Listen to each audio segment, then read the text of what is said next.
오늘 우리에게 주시는 하나님의 말씀은 사도행전 17장 10절에서 15절까지 말씀입니다. 사도행전 17장 10절에서 15절까지 말씀,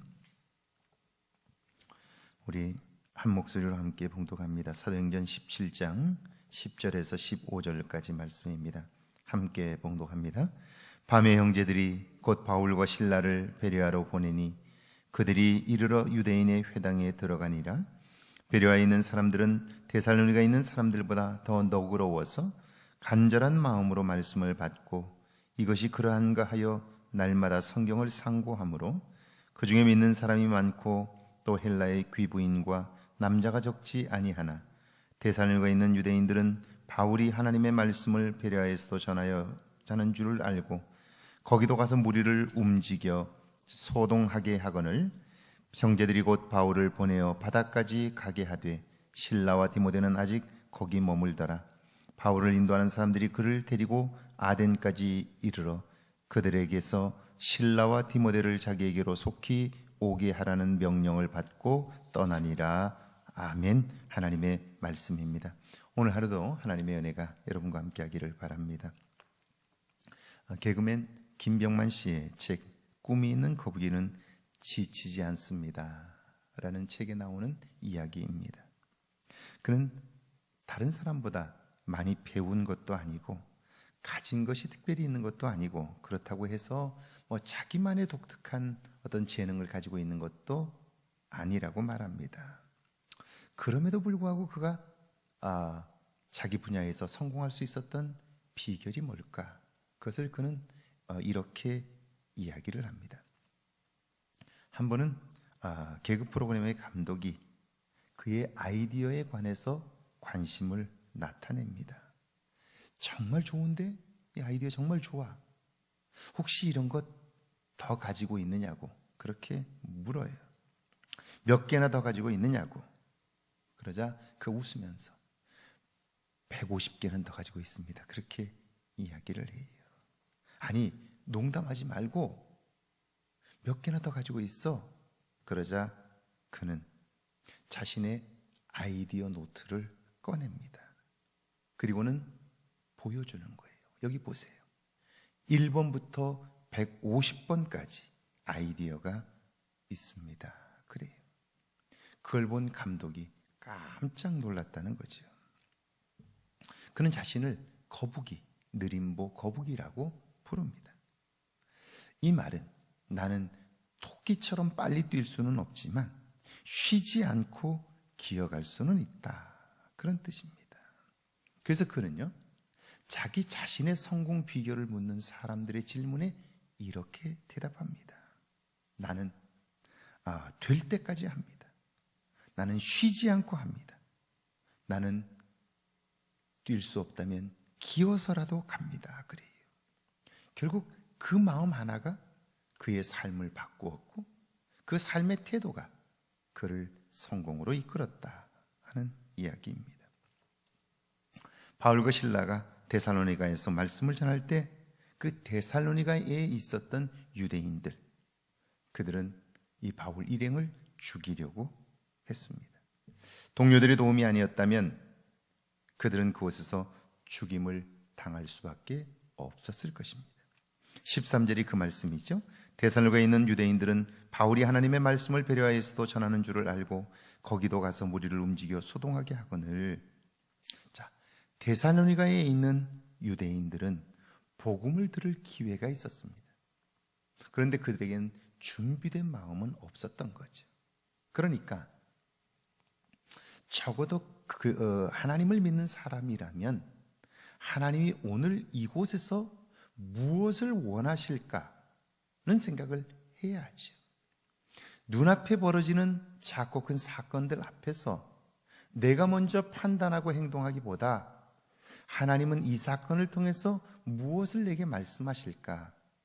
이것에 관심하는 것이 하나님의 자녀인 거죠. 왜냐하면 우리의 생각과 하나님의 생각은 늘 다르고 하나님의 생각은 훨씬 더 높고 깊고 넓기 때문에 우리가 그 하나님의 마음을 아는 게 쉽지 않아요. 하나님은 항상 사건을 통해서 우리에게 다가오시고 하나님을 나타내 주시기 때문에 우리가 겪는 작고 큰 사건 앞에서 하나님의 뜻은 무엇일까를 묻는 일이 중요한 거죠. 이게 하나님의 자녀된 사람들의 삶의 태도여야죠. 그런데 유대인, 하나님의 선택받은 백성이라고 스스로 자부하면서도 하나님의 행하시는 일들을 알고자 하기보다는 자기들이 가지고 있는 생각, 자기들이 지금까지 행하여 왔던 관습들, 그것을 따라 판단하는 일에 익숙해져 버리므로 데살로니가에 있는 유대인들은 복음을 들을 기회가 있었음에도 오히려 복음을 전하는 자들을 박해하는 자리에 서게 된 거죠. 그런데 베레아 사람들은 달랐습니다. 11절에 보면 베레아에 있는 사람들은 데살로니가에 있는 사람들보다 더 너그러워서 간절한 마음으로 말씀을 받고 이것이 그러한가 하여 날마다 성경을 상고했다. 이렇게 되어 있어요. 베레아 사람들은 너그러웠어요. 겸손했다는 말이에요. 어떤 내 눈앞에 사건을 판단하기보다 왜 하나님께서 이런 일을 주셨지? 저가 전하려고 하는 하나님에 대한 메시지는 무엇이지? 그걸 알고자 했다는 거예요. 늘 하나님의 말씀 앞에 겸손하고 그리고 하나님의 음성을 들으려고 노력하는 삶의 태도를 가졌다. 이것이 너그러움인 것이죠. 그들은 그 말씀 속에서 전해주시는 하나님의 음성을 들을 수 있고 그 들은 음성을 간절한 마음으로 받았고 그걸 묵상하게 된 거예요. 그리고 그들은 그 말씀에 대한 확신을 가지게 되었고 그들의 삶은 달랐죠. 달라지게 된 거죠. 그리고 믿음으로 그들은 또 한 번 성장하는 삶을 경험하게 된 거죠. 우리는 말씀을 들을 때 알고 있는 내용이라고 생각해요. 그런데 말씀은 아는 것이 중요한 것이 아니라 행할 때의 능력이 나타나는 거예요. 내 생각에 손해가 난다 할지라도 억울한 일을 당한다 하더라도 말씀에 도전하는 거죠. 말씀대로 순종해 보는 거죠. 그럴 때에 내 생각과 다른 하나님의 능력을 경험하게 되고 그 경험이 내 안에 나를 새롭게 하여 성장하게 만드는 거죠. 오늘날 그리스도인들의 삶에 종교 생활은 있으나 주의를 지키고 교회 안에서 봉사하고 하는 종교 생활은 있으나 신앙 생활이 없는 이유가 뭘까요? 왜 신앙의 능력이 나타나지 않는 걸까요? 이유는 오늘 살아계셔서 나와 함께 하시는 하나님을 경험하지 못하기 때문에 과거의 하나님으로 나를 지탱하면서 살기 때문에 과거로 오늘 역사하시는 하나님을 자꾸 판단하는 거예요. 지금 나를 통해서 이루시는, 지금 내가 살고 있는 이곳에서 역사하시는 하나님을 놓치기 때문에 과거의 것으로 자꾸 판단하는 거예요. 제가 이 말씀을 묵상하다가 들었던 생각이 하나 있어요. 컴퓨터가 처음 나와서 집집마다 컴퓨터를 하나씩 사다 놨어요. 필요하다고 하니까 비싼 돈을 주고 살 때는 또 최고 좋은 걸 사잖아요. 비싼 걸 귀하게 사다 집에다 놨더니요, 부모님들이 그걸 아이들이 가지고 놀지 못하게 해요. 그 비싼 거 함부로 다루면 안 된다고 해가지고 뜨개질을 해가지고 위에다가 덮개도 덮어놓고 그러는데요, 애들이 그걸 가지고 쓰려고 하면 못 쓰게 해요. 그렇게 1년만 지나니까 그건 더 이상 쓸 수 없는 물건이 되고 말아요. 소중하기 때문에 쓰게 해줘야 되는 거예요. 그런데 소중하다고 못 쓰게 하니까요, 결국 쓸 수 없는 물건이 되고 만 거예요. 하나님은 오늘도 살아계시고 역사하시는 분이셔요. 우리와 함께 하시고 우리를 통해서 하나님의 살아계심을 나타내주고 싶어 하셔요. 그런데 과연 오늘 우리는 그 살아계신 하나님을 경험하며 사느냐는 거예요. 과거에 내가 알고 있는 하나님으로 오늘을 판단하고 살려고 하지는 않느냐 하는 거죠. 오늘 베레아 사람들의 위대함은 바로 여기 있어요. 데살로니가 사람들은 과거로 오늘 역사하시는 하나님을 판단했지만, 그러나 베레아 사람들은 오늘 역사하시는 하나님을 만남으로 그들의 가슴은 뜨거워졌고 그 하나님의 일을 이루며 살아 그들의 내면은 날마다 성장할 수 있었다 하는 거죠. 코로나19 사태로 인하여 세계가 어려움을 겪고 있어요. 그러나 분명한 것은 이 일을 통해서 하나님이 우리에게 주시는 메시지가 있어요.